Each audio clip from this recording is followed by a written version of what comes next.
Ah bah t'es là.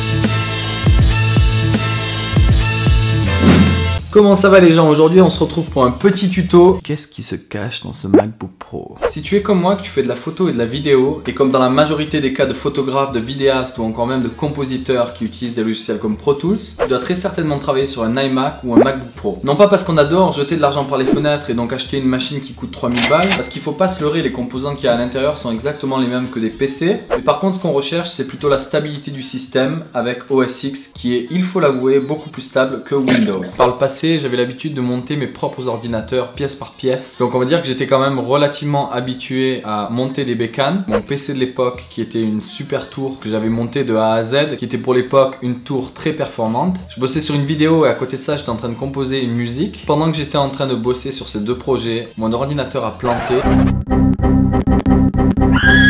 Ce qui m'a fait perdre toutes mes données. Ce jour-là, j'ai sauvegardé toutes mes données, j'ai éteint mon ordinateur, je l'ai mis en vente sur le bon coin et je suis parti à l'Apple Store m'acheter un MacBook Pro. Ça a été mes débuts sur un MacBook Pro en 2012. C'était le bon temps.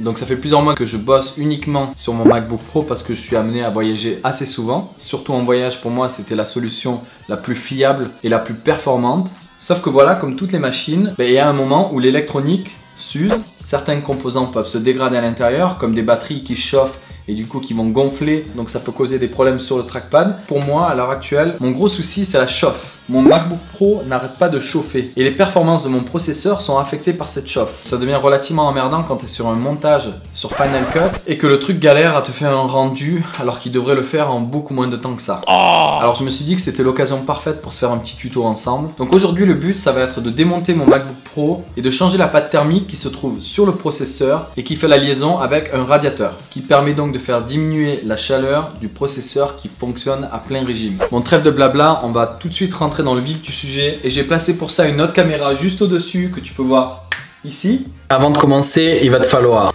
des tournevis Pentalobe, une solution qui va venir enlever et nettoyer la pâte thermique usagée, une nouvelle pâte thermique de la marque Arctic Silver,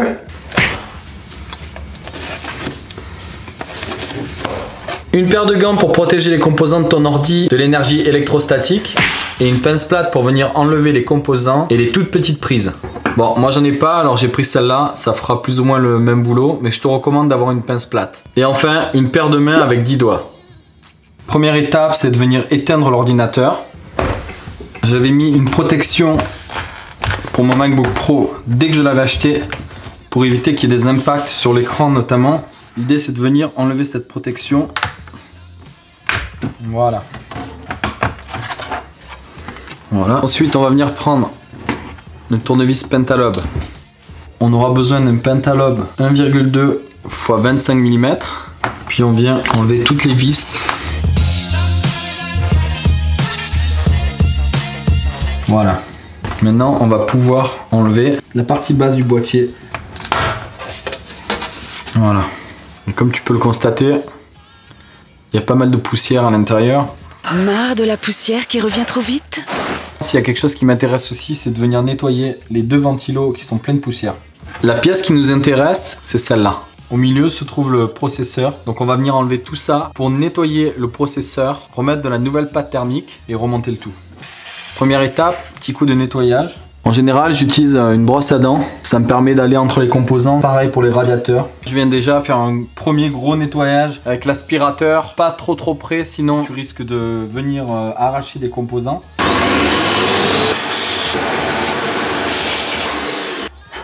Ça permet déjà d'enlever une grosse partie de poussière. On va venir mettre nos petits gants pour éviter d'envoyer des décharges électrostatiques sur les composants qui sont très fragiles. Bon, normalement on n'utilise pas un aspirateur, on utilise une bombe d'air sec, mais comme j'en avais pas sous la main, j'ai dû faire avec les moyens du bord. Et l'aspirateur c'est une bonne alternative. Donc ensuite il va falloir changer de Pentalobe pour venir enlever ces deux parties qui maintiennent le radiateur en place. Donc faire très attention parce que ce sont des parties en métal qui sont assez tendues. Donc je te conseille de garder un doigt dessus pendant que tu enlèves ta vis. On va venir enlever les 4. Donc ce sont ces pièces là notamment qui viennent tenir le radiateur en place. Dans un premier temps, je vais venir débrancher la batterie. Donc le simple fait de venir débrancher le connecteur de la batterie ici va te permettre de protéger un petit peu l'ensemble, puisqu'il n'y a plus rien qui est alimenté à partir de maintenant. On va venir ensuite défaire ces 4 vis là. Là tu as une petite pièce de plastique avec des câbles qui vient empêcher le truc de se relever. Donc voilà, normalement tu n'as même pas besoin de l'enlever entièrement, il suffit juste délicatement de le faire passer un peu dessus, tu vois, comme ça. Donc là il va falloir enlever une toute petite pièce de caoutchouc qui se trouve sur ce côté là. Ne pas perdre cette petite pièce en caoutchouc qu'on va garder ici. Ensuite avec ton pentalobe c'est la même, tu viens enlever la vis qui bloque le radiateur et maintenant tu peux enfin enlever ton radiateur entièrement. Donc comme prévu, quand on regarde l'état de la pâte thermique, c'est pas terrible. Il n'y a qu'à voir aussi au niveau du processeur. L'état dans lequel se trouve la pâte thermique d'origine est assez désastreux. Donc c'est ça la cause de la surchauffe de mon ordinateur. Et donc on va venir nettoyer tout ça, mais on va venir donc la remplacer par de la nouvelle. Un tissu. Et on va commencer le nettoyage de la pâte thermique. Je rappelle que cette petite manipulation n'est pas pour les débutants. Faut pas hésiter à bien venir tout nettoyer au niveau du processeur. Il faut être vraiment très méticuleux parce que tout autour il y a des composants que l'on appelle des composants CMS qui sont en fait des micro-composants qui peuvent être des condensateurs ou des résistances qui sont hyper fragiles. Ensuite on va venir nettoyer le radiateur. Donc tout ça c'est une partie métallique en fait, hein. Ça permet juste de répartir la chaleur tout le long. On va venir nettoyer tout doucement les petites pales du radiateur avec la brosse à dents. Voilà, on se retrouve avec un truc un peu plus propre on va dire. La deuxième solution que j'ai ici, c'est un produit qui va venir préparer la surface. Et maintenant, on va venir appliquer un tout petit peu de pâte donc. Et j'ai bien dit un tout petit peu parce que si tu en mets trop, le problème c'est que ça va déborder et qu'il y en aura partout. Voilà, donc là je pense qu'on n'est pas trop mal. Et donc on va venir remettre. Donc là l'idée c'est vraiment d'appuyer un tout petit peu pour venir faire répartir. Et puis on va venir remettre nos deux petites vis qui tiennent toute la partie métallique du radiateur. Notamment celle-là. Tout à l'heure on avait défait un tout petit peu la vis qui retenait la partie plastique avec les câbles. On va venir la revisser. On vient remettre cette vis là qu'on a dévissée tout à l'heure parce que la partie en plastique venait empêcher le retrait du radiateur. Là on vient remettre la vis. Voilà. On vient remettre notre tout petit capuchon. On va venir le remettre donc au-dessus de la vis que l'on a enlevé tout à l'heure. Ensuite il nous reste à remettre donc les 4 vis qui viennent appuyer la partie du processeur qui se trouve ici. Voilà. Ensuite on va venir remettre nos 2 cales qui permettent de bien maintenir le radiateur collé au processeur.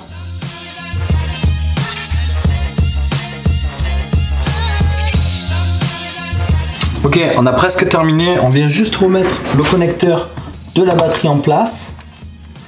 Comme ça. Et on va venir nettoyer notre première partie métallique du dessous qu'on avait enlevé au départ. J'ai failli oublier de remettre ces petits caches en caoutchouc qui viennent donc s'appuyer sur le radiateur. En voici pour un et voilà pour le deuxième. On peut remettre notre cache du dessous en suivant donc l'ordre des vis dans laquelle je les ai disposées sur le bureau. Donc on reprend notre pentalobe du début.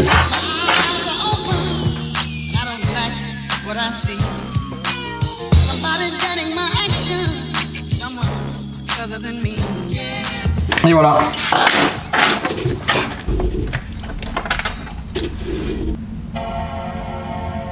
Here we go! Et voilà, ce tuto touche à sa fin. N'hésite pas à partager cette vidéo si tu trouves que ça peut aider un pote à toi. N'hésite pas à mettre un gros pouce vers le haut si tu as trouvé ça utile. Laisse-moi un petit message en dessous dans les commentaires, ça me ferait plaisir. Et n'hésite pas à me faire part des difficultés que tu as pu rencontrer en suivant ce tuto. Sur ce, je te souhaite une bonne journée et n'oublie pas, crée la vie de tes rêves. Nous, on se retrouve dans la prochaine vidéo.